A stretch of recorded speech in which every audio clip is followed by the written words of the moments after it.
All right, welcome everybody to the Your Best Self podcast, where I interview successful and or inspiring people just like Elysia Stobbe, who's going to share her story of how she made $1 million and then lost it all again, and how she overcome all her challenges to end up becoming, the America's #1 mortgage authority, a Harvard speaker, and #1 best-selling author of her book, How to Get Approved for the Best Mortgage without sticking a fork in your eye. That's also very important. So my name is Robert Hurt, and today I have the honor to interview Elysia Stobbe. Elysia, welcome to the interview. Welcome to the podcast. How are you feeling today? Thanks, Robert. Thanks so much for having me. I feel great. Every day is a gift. Awesome. I'm very happy to hear that. All right. So Elysia, please share a little bit about your background and where it all started.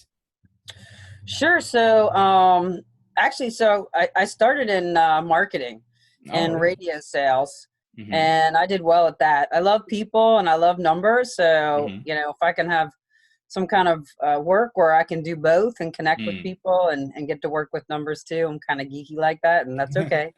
The world needs us. Yeah. Awesome. So, and then my second career, so I did well in that, and I started investing in real estate with the extra money I made in radio. And then I got into the mortgage industry. I thought, I love this real estate thing, but I don't really want to show houses. That's kind of not, I like to go look at houses, but I don't know that I want to take people around and, look at houses. So I got into the finance end of it, and I got in 2003, and everybody was kind of like, oh, that refi boom is done. What are you doing? And I was like, I think I'm going to do purchase. And then pretty much the U.S. had their largest purchase boom in years, and I did very well, and I kept investing, and then we had that big crash. So I ended up so at that time I had well over $1 million in assets in real estate. Wow. And I went from making almost $500,000 a year to 40,000. Oh no. Yeah, so that was a big lifestyle change. And I just really hunkered down. I stayed in mortgages. I just thought, all those sayings you hear, like when going gets tough, the tough get going. And then I also thought, if I can succeed in this time when there's no business, that eventually, everything's a cycle and it'll come back, that, then I'll be ahead of the game, because a ton of people got out of the industry at that time. So there was less competition. There was a whole lot less business, right? Yeah, so you didn't really need all the competition. But I just thought, all right. So I went from actually being a loan officer to opening a branch. So I kind of doubled down at the worst time possible. I think it was like 2008. And again, I was making, to me, not very much money at all. And I just thought, well, what can I do differently? What can I learn? And I just thought, well, first of all, I'm lucky to have my health, right? So that's the most important thing. And a lot of times, and so I had to short sell property. I had to sell property at a loss, because I actually owed more than I even owned at that point, because the real estate was upside down. And then there was a real estate, but I never went late. I never defaulted on a mortgage or anything like that. And part of that was, my ethics. And then part of that was, if I stay in the mortgage industry, I have to be a positive example. So, and then I lost a ton of assets in that crash also, because our stock market crashed, so I basically went from, eating whatever I wanted, out at restaurants whenever I wanted, to having sandwiches. Yeah. So I just had developed an appreciation for everything I had. And so I just learned to, love sandwiches again. And I love that. Yeah, I got out eating steak. All right, this sandwich tastes pretty good. And I remember joking about it with friends in the industry, and we were all like, "Yeah, the sandwiches taste pretty good." So, and it's just amazing what you really take for granted. Yeah, absolutely. And the bottom line is the majority of the world, I think it's like 98% of the planet, lives on $2 or less a day. Exactly. And in the United States, we're spoiled rotten, So what I thought that was like that measly $40,000, that's, still a lot. It's a lot of money, Yeah, it's a lot. So I just hunkered down and I, like I said, ate sandwiches and didn't eat out. And I just saved all my cash. And I definitely made a couple of mistakes, but I tried to learn from my real estate mistakes, and I just bought all my properties in cash.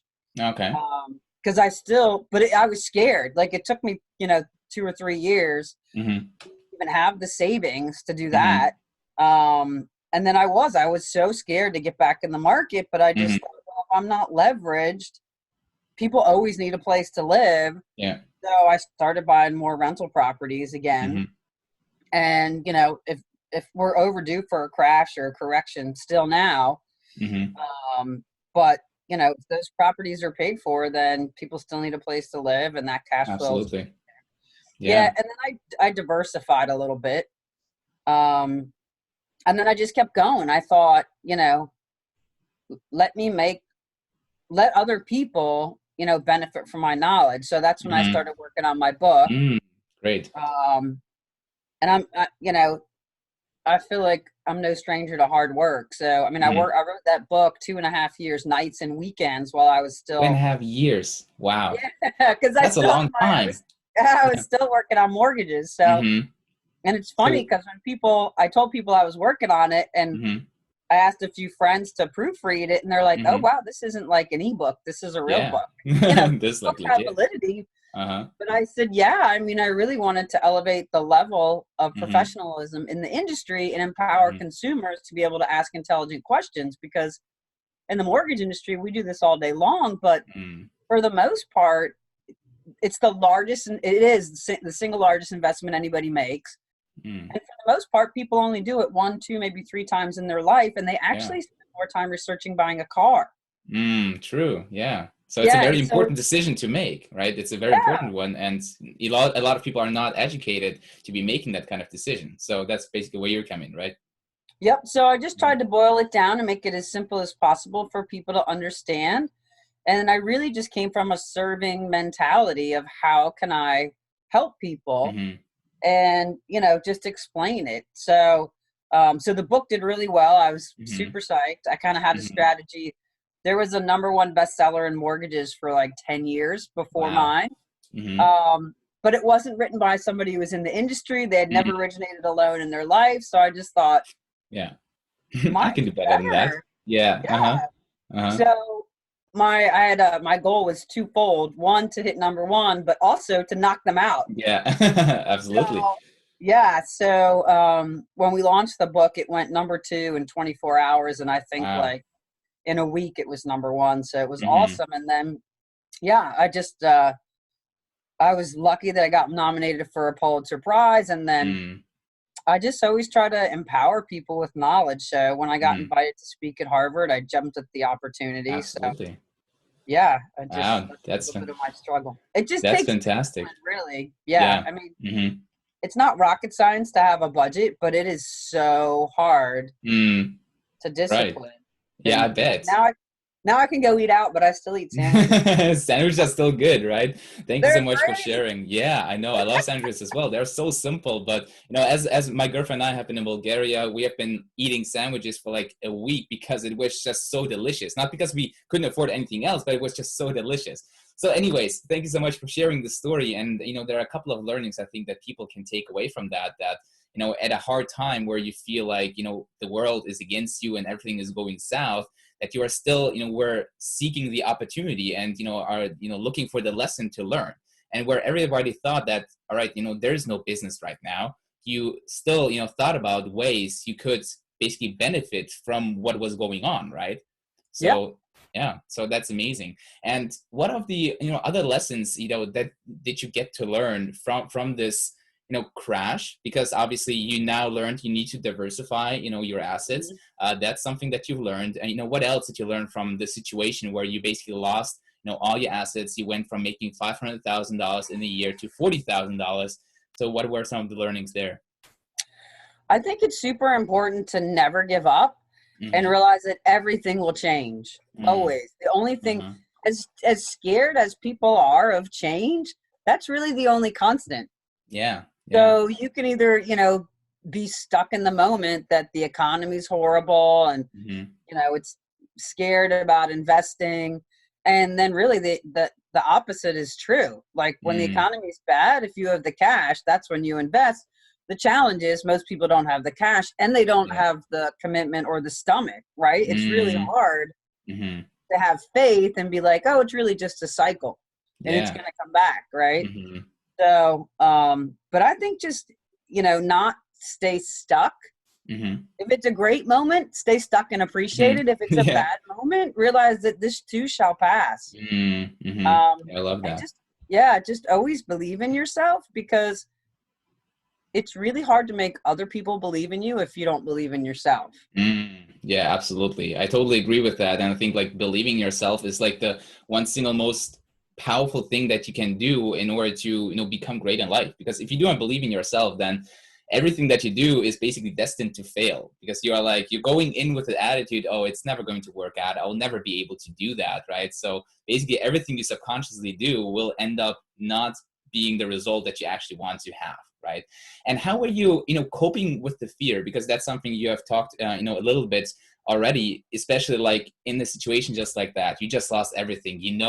What can happen. You can see, the very bad, things that might happen. And you obviously said you were afraid to reinvest again and get back onto the market. So you said everything is going to change. Yes. But were there something else that's, other things that you have been doing in order to cope with that fear? Sure. So I think there's two parts to that, really. For me, I knew I just kept saving and I just kept running the numbers, and I was like, all right, I'm not going to make the same mistake where I'm leveraged. So people will always need a home. And I thought that, so logically, it made sense, but I was also still scared because I had that fear. And I just thought, you know what, I can go through life being scared and worried that this isn't going to work, or, I can just move forward. And if I make another mistake, I make another mistake. But I would rather live and learn from my mistakes than be scared to make another one. Yeah. Because we're all human. We all make mistakes, right? Yeah. And if you look at the successes of true entrepreneurs like Milton Hershey, who started, Hershey, now it's Hershey chocolate. Yeah. He went bankrupt 9 times. Wow. Before he actually made money on the caramel. So the caramel is really what he made his money on, and then he became chocolate. Yeah. And then I really believe if you just, just like the name of your podcast, if you be your best self, that has a lot to do with kindness to other people, compassion for other people, giving back. And actually, just to talk about the Milton Hershey example again, he actually, during the Great Depression, since he was making all the money in the town, he actually built homes and a whole community for all the people that were making him wealthy at his caramel chocolate factory. Yeah. And he gave back and started an orphanage, and that orphanage still has a legacy today.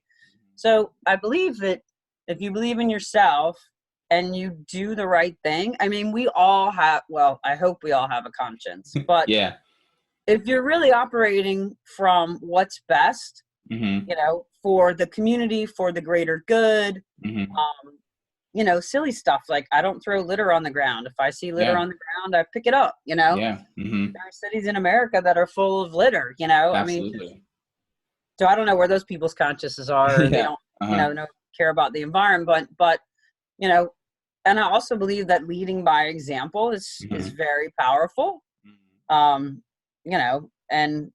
that you can have a ripple effect in the most positive way, whether it's big or small, if you are your best self as much as you can be, right? We're all human. We make mistakes. Exactly. We have bad days. We get grumpy or whatever. Exactly. But if you're conscious about it and catch yourself and always try to improve just that little bit of shift that we can all make, then that's just the way you move forward consistently, I think. Yeah, I totally agree. Yeah, people think you're going to have some big, and there are definitely times when you have a big epiphany or a big shift, Yes. but it's It really the little, starts, yeah. yeah, the little daily habits. Exactly. You know, like I get up and meditate, and the days that I do that, I have better days. The days that I Yeah. forget or I'm rushed or I didn't, Mm-hmm. the days just general, those days are not as good. So it's like, Yeah. okay, I just, and so if Mm-hmm. I do it 5 days out of 7 or 6 days out of 7, or, you just Yeah. consciously trying to push the needle forward. I love that. Yeah, and I totally agree with that because when like let's go back to failing and being afraid to fail, making mistakes. I think that a lot of people do not realize that it is part of the process and it's part of the process of growing, right? Because probably not a single successful person out there has never ever failed in his life. So, once people realize that failure and making mistakes and feeling pain is sort of needed in order to grow and make progress in life, once you see, it in that kind of perspective, it will be way easier to go out and do things because, it is just part of the game, right? You need to do that. And once you can actually be willing to fail, right? Once you go out there and you are like, all right, not go out there and say like, all right, I want to fail right now, but being okay and being comfortable with failing and making mistakes. I believe that having that kind of mindset will definitely, get you way, way further than, being stuck in your little bubble and being afraid to make a mistake and feeling judged and all of that. So I totally agree with you that, this is very, very powerful, a very powerful mindset to have. Yeah. Well, and if you think of like babies, Robert, right? Yes. If a baby, Yes. the first time a baby was learning to walk, if they fell down and didn't get up again, none of us Exactly. could walk. Exactly. So it's part of the game, and people gotta just realize that. And we've been also talking about leading by example, right? Like, have you had a few examples or role models that you have been following during your hard time, basically? Oh, sure. I'm a great fan of Tony Robbins, Oh and yeah. I'm one of his senior leaders Oh, now. So true. You actually have been learning from him, right?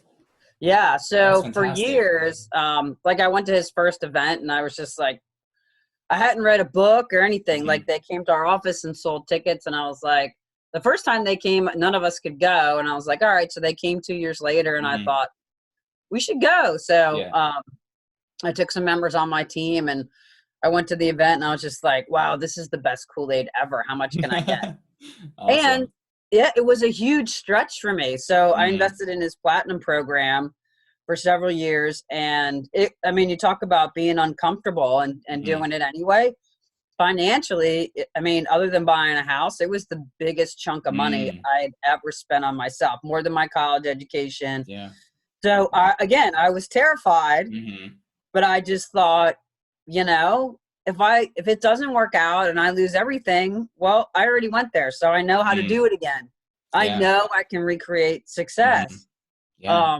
And then it just had huge shifts in my life that I never, like before I signed up, if somebody would said, oh, you're going to be a #1 best-selling author and you're going to speak at Harvard, I would have been like, nah, that's crazy. Yeah. Yeah. So Wow. Tony Robbins is an amazing inspiration to me. And then there are just so many people. I just feel fortunate. There's people locally that, I have a friend of mine locally that he's one of the people that helped me launch my book and be successful. And I didn't know him. He was like a friend of a friend. And I said, hey, who has a successful book? I'd like to learn from them. And they said, you should talk to Wally Conway. He's a friend of mine now. We've known each other for years. And it's pretty interesting because he put me through his screening process. So he said, yeah, I'm happy to meet with you. Come to my office in 3 weeks at 7 a.m. And Okay. I was like, okay, I feel like that's a test and I don't care. That's fine. He's going to share his knowledge. And it really was his test, because he feels like if you're not willing to show up that early, then you're probably not going to really use the information he's going to share. And he didn't want to waste his time either. So I love that. Yeah. So many people I feel like have been generous to me in terms of, and just giving me an opportunity. Like it was a friend of mine in that Tony community actually that said, hey, we're putting together some speakers at Harvard. are you interested? And I said, of course. And at that time, I didn't even have a book. Actually, I hadn't finished my book. And then since then, I've been back to speak again. So I feel like, you know, you have to, it's kind of like you make your own luck, but you have to work hard too.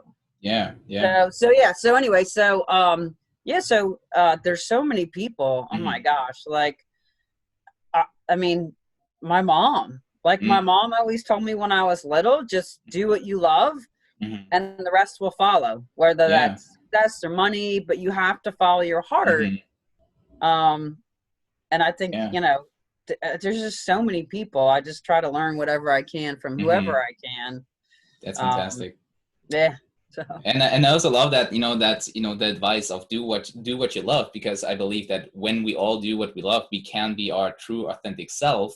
And when we can be that, we will attract the things that will help us grow and expand and do the things that we actually want to do, right? Because if we, like, for me personally, I know that feeling of doing something, but not really being able to stand behind that, because there's, this little thing that feels off. It just doesn't feel right, that what you do right now, because you can't really, identify yourself with that long term.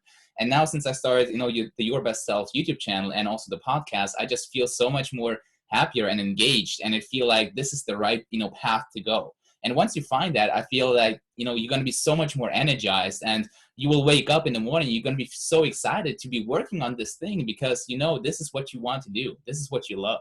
And I hope that a lot of people find out what it is they love. I think this is not an easy task to do, obviously. And I think that a lot of people will need to go through and fall down a lot of times before they can finally find out what it is that they want to do in life. But once they do that, that's going to be very powerful and a very big epiphany.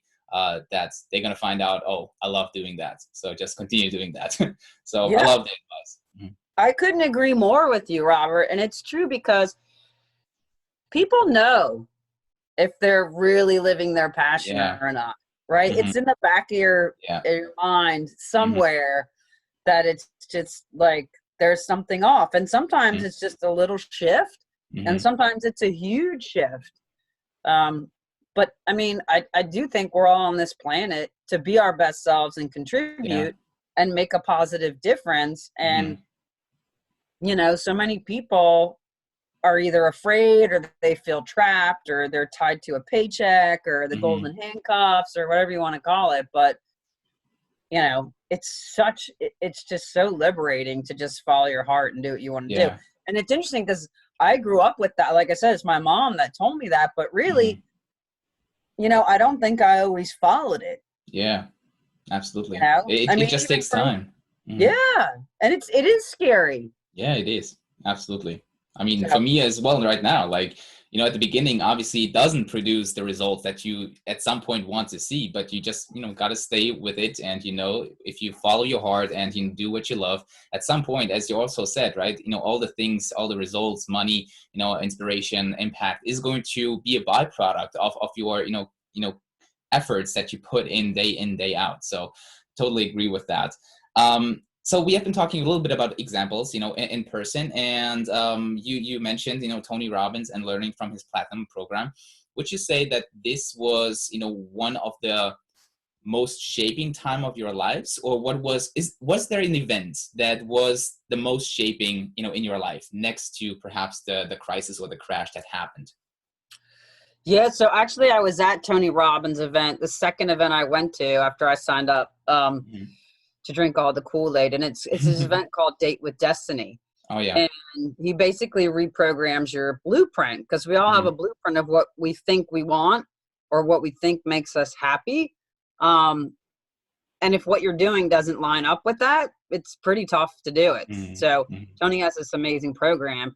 And I remember sitting in that program, and at that point, like, it was a stretch for me, but financially I had definitely started to recover. So I was, again, I felt like financially secure. Wasn't financially free yet, but secure still. And I remember sitting there thinking, wow, that's great, but I'm miserable. No. Like, I was like, oh my God, like, I'm a grumpy person. And I mean, it was a huge epiphany for me. And then I really didn't know what to do, but that's the great part about the program. And then I put all the pieces together, but literally like I came home and like kind of just blew up my business because I love helping people in the mortgage industry. And now I coach and I just love that 10 times more. That's really what inspires me because I can change people's lives. And you know, it's great to get somebody a house, but if you can help somebody be financially free or financially secure and have more time to spend with the people they love, it's so amazing. But I remember coming home and being like, oh my gosh, like I don't like to do this part of the industry at all, or this part of the job, or I don't like running this piece of the branch. And so I basically like redid everything. Wow. And then the next program I went to was Business Mastery. And I did it all over again, even more specific in the business. And then it was just that whole first year journey, really, because I remember being in Business Mastery 2 in Fiji with Tony. And he was like, okay. And that was like 9 months after Business Mastery and probably 10 or 11 months after that Date with Destiny program. And to me, I'd never even had a life shift of like, what makes you happy. Right. Like it never. So the shift in me was huge, but I also remember sitting in Business Mastery and Tony was like, okay, well, who's increased, you know, since the last one 9 months ago, who's increased your, you know, revenue or profits or whatever by 5%? And people are raising their hand, 10%, 15%. And he keeps going like 100%. My hand went down after 15%. And I was like, I was so competitive also. I was like, oh no. What? Okay. All right. I can learn from them. You know, but I remember thinking I felt like I'm missing something. And then I realized I was like, oh my gosh. So yes, my main business was up 15%, but I'd started 2 other companies with the real estate investing and then another company that were successful. And I was like, oh, well, that's exponential. You can't measure it because it's 0 to whatever money.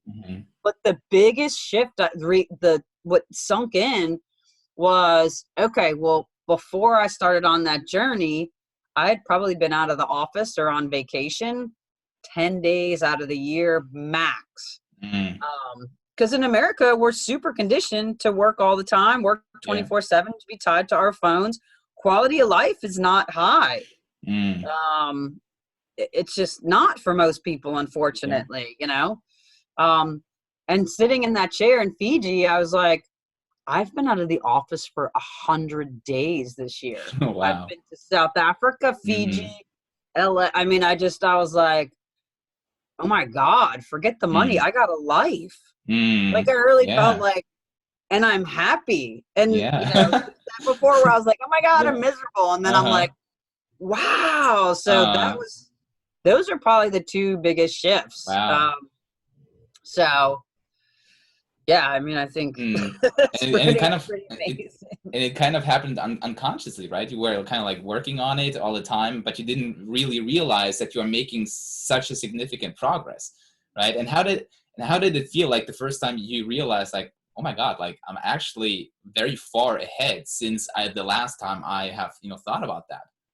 Yeah, it was huge because I mean, I literally sat in that chair and I was like I went from being all competitive to having this big revelation. And I was like, oh my God, I mean, this is amazing. It's just, I mean, it was life-changing for me. And then also it's just, you know, again, we're all doing, going. You know, I think probably one of my more recent shifts in the past year has also been just to be. Yeah, just be present in the moment, right? Yeah, and be connected and be with the people you're with. And it's interesting because once you make that shift, you notice when other people aren't. Yeah, they're right? like so they're awesome. Like, so they're in a conversation with you and they're waiting because they want to say something, but they're not hearing what you're saying now because they're thinking of what they want to say. Yes. Right? And you can tell. Totally agree.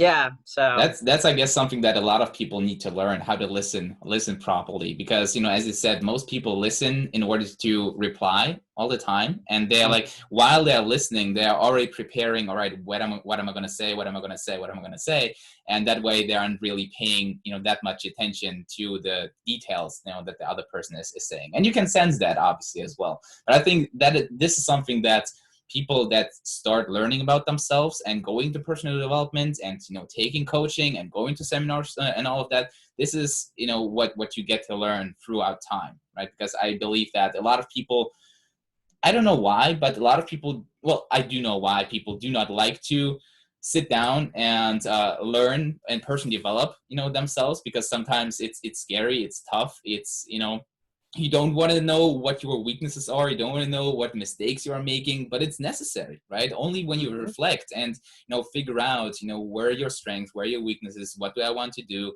where have I failed in life, what can I learn from those mistakes? Only then you can actually, make significant progress. So, but I guess that's something that a lot of people still need to find out, sort of like what their approach is to this whole personal development space, because it's a growing market, right? There are like so many coaches in today, and so much personal development content, and I love that there is this shift where people consciously realize, all right, I sort of need to figure that out. Perhaps I will start meditating, because people find out that it's actually helping, right? And I'm very happy to see that. Like, I started, personally developing myself very early on. It also came from my parents, and I'm very grateful and happy that I started so early on.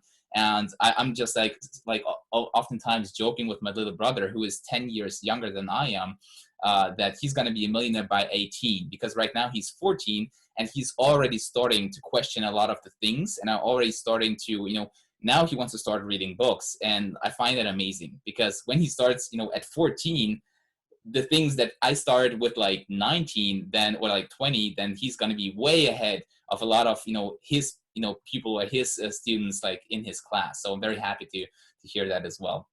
Awesome. And, next to coaching and, next to other examples, have you been reading a lot of books during that time, or was coaching the main way you've been learning? Oh, I love to read. I've always loved to read since I was a kid. So I feel like there's a book called The Big Leap by Gay Hendricks. I love that book because it's interesting, because he actually addresses the uncomfortable ness. Okay, uncomfortable. So there's the zone of genius too. But he's and I'm totally paraphrasing, but I mean, there's a part in the book where he talks about, if you're having whatever angst with somebody else, there's two things, right? It's all about you, really. It's a trigger in you. And then his theory or position is that it's an opportunity for growth.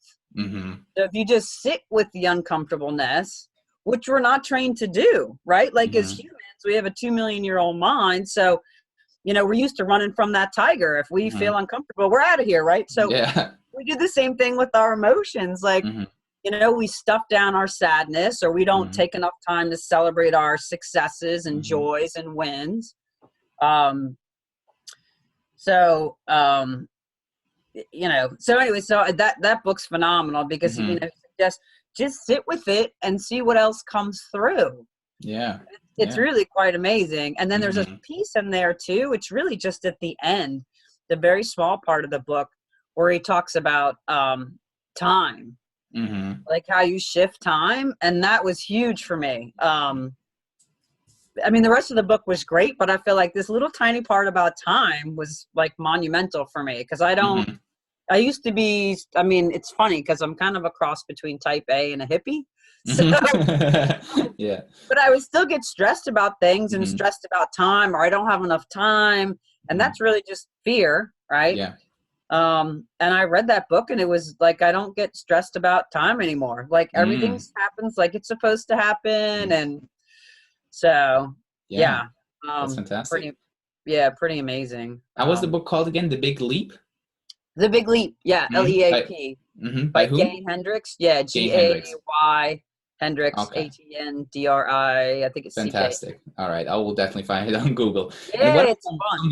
some of the other books, have you also have, a few that you can recommend? Like, I always love to ask this question of, no, if you could recommend, up to 3 books for a person that is just starting out. Personally, like, he wants to personally develop, he wants to get into the best possible state, financially, emotionally, spiritually, physically. What would be the 3 books that you would recommend this person to start reading? So it's interesting because physically, I like Body by Science. Which a friend of mine recommended. And one of the things I always take into consideration now, not in the past, is where that source is coming from, right? So the crux of the book is fascinating. It's all like it's all front loaded with scientific data, which for me, I was like, it's hard for me to get through, but the concept is very unique in that you actually only need to work out like once every 7 days, but there's a very specific sequence, and the whole thing takes usually less than 20 minutes. So, and then you go to less and less, like, so you can work out once every 3 weeks. Interesting. So it's kind of like that sounds like a bunch of, that's not true. But I looked at this, I considered the source, and it was my friend Christian, and he has an amazing body. And I was just like, he has the swimmer's V, and you know what I mean? So I was like, there might be something to it. So I was like, he's like, well, and same thing I say, I'm like, don't believe me, go research it on the web. So, and he said, yeah, he basically explained it. And I was like, oh, what's the book? And I bought the book and I read the book, and it works. It's phenomenal. Wow. That's I gotta check that out, because I think that's a lot, for a lot of people, that's a dream to be working out like once a week or once every 3 weeks and have like a fit body. I think that's something a lot of people want to do, and especially with people that are so busy that they don't have any time, right? That they don't have time to be working out, which I think is not true. You will always find 10-15 minutes a day to be doing a little bit of exercise. So that book might be fantastic for those people. Well, and I don't think it should replace like the 10 or 15 minutes that you walk outside. Get fresh air, go to the beach, take off your shoes, ground with the earth. Like, those things are all important too. But if you have a goal of physically staying fit, then I suggest at least reading the book. Awesome. And then financially, there are 2 books I think that are helpful. And I read tons of entrepreneur books. Like Russell Brunson just came out with the, if you lost everything in 30 days, how would you like that? I need to read that. That. Is it good? Yeah, it's phenomenal. Awesome. So it's basically they asked for the stories of people on the 2 Comma Club. And if they had to start over from scratch, what would they do in the first 30 days with no money? Like, basically, it's so it's amazing and it's inspiring. And not only is it all these different sources of genius, but I love the different personalities in the book, because it's men and women both, and very different. And it's entertaining as well as enlightening, I think. Awesome. So that's one of the newer ones. But then, I mean, I read Robert Kiyosaki's book on cash flow. His books, Rich Dad, Poor Dad, and Cash Flow Quadrant. And I think they're explained in fairly simple terms. And it addresses early on trading time for dollars versus having your money work for you. So that's a great book too. I mean, it's not like it's a new bestseller or anything. Old books, the principles work. The Millionaire Next Door is a great book. The Wisest Man in Babylon is a great book.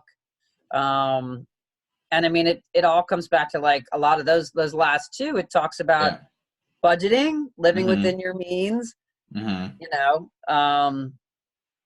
those are great. And there's just so many. I read all the fantastic books. And I love that. Like, I started reading books probably like 3 years ago, where I really went into that. And the first book I read was How to Win Friends and Influence People by Dale Carnegie. I love it.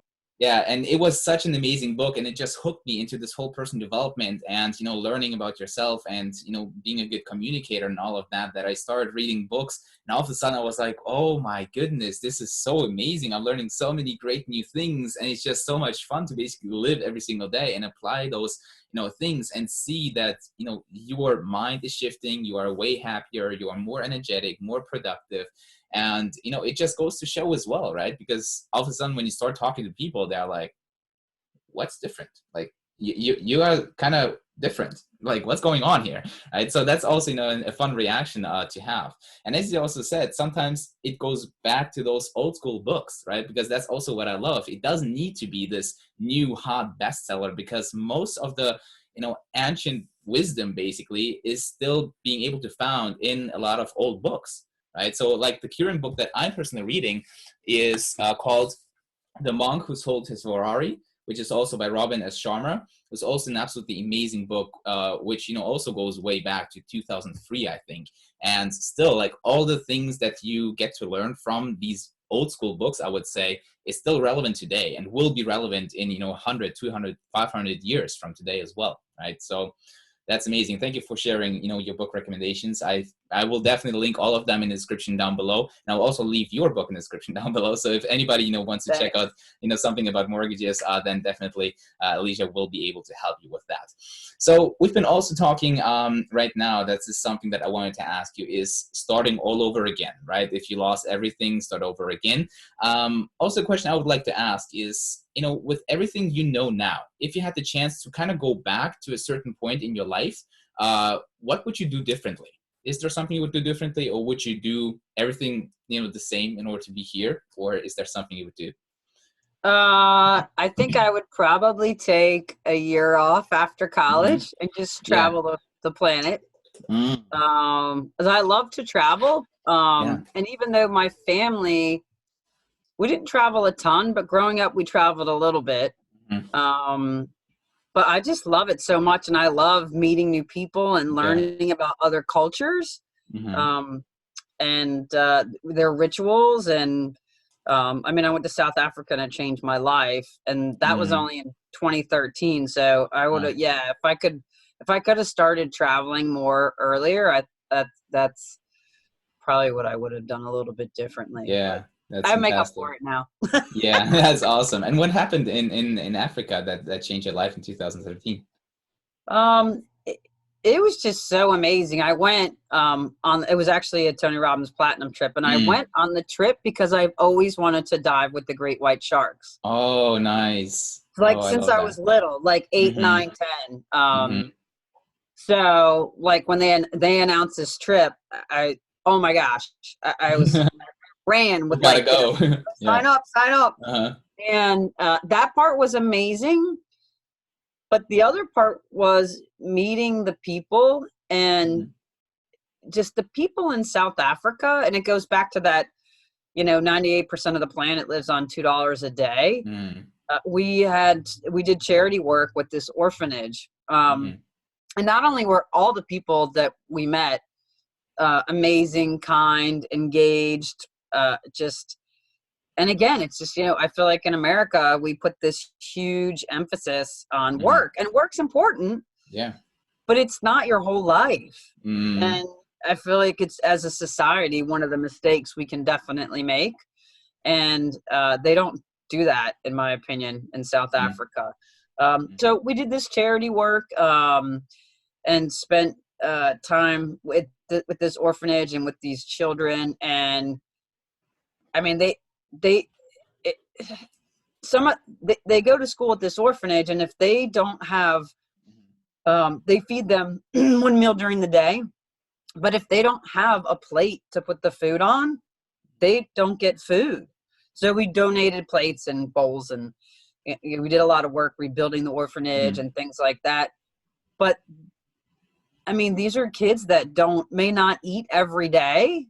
Since then they do, and they still were happy and joyful and appreciative. And each of them spoke, there's different dialects of the different tribes. And so each of them spoke multiple languages, which, that blew me away. Yeah. But just, they were so genuine and appreciative of everything. And on my worst day, I have 100 times more than those kids. And that was also part of that shift to really appreciating, how spoiled I actually am. And just, and it's funny because on the way home, people, on the airplane were, frustrated or annoyed about this and that. And just, ever since then, I just like, there's really not much I need to get frustrated about ever. Yeah. Ever. So That's it was fantastic. life changing. Yeah. It was amazing to just truly see. And that's why I think also travel is great because it gives you, a greater appreciation for other cultures besides your own that's ingrained. And it gives you a chance to appreciate and notice all the gifts that we take for granted in our own.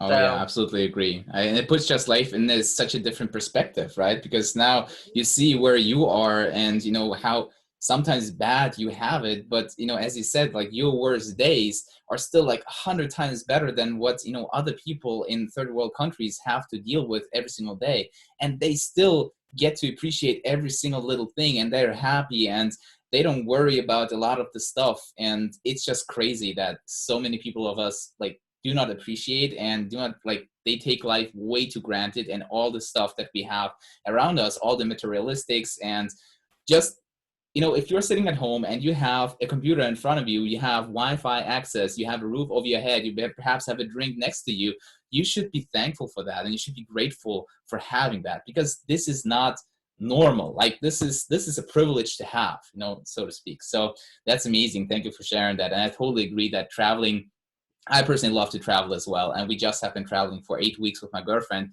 through Thailand and Indonesia. And also saw obviously a lot of things, and seeing how far we were able to get with what we would be making here and what kind of living standard we have been having there, and for how little they work and provide such a great service, it blew me away. It absolutely blew me away. And it just like put so much things into perspective that we are like, we complain about like those minor small little things that in the end don't really matter. And they have like 15-hour shifts and they make like $200 a month, and you're like, how? Like how? So guys, appreciate what you have, sitting at home, in a warm, comfortable place. That's definitely, something that's, I would love for a lot of people to understand and to appreciate, what they have right now. Amazing. So it's interesting. I'll tell you real quick. It's funny because I didn't have hot water at my house for a while. Like, I don't know, a few weeks. And, they were working to fix it. And I just would mention, like, not often, but, and people would be like, oh my God, that's awful. And I'm like, no, I still have running water.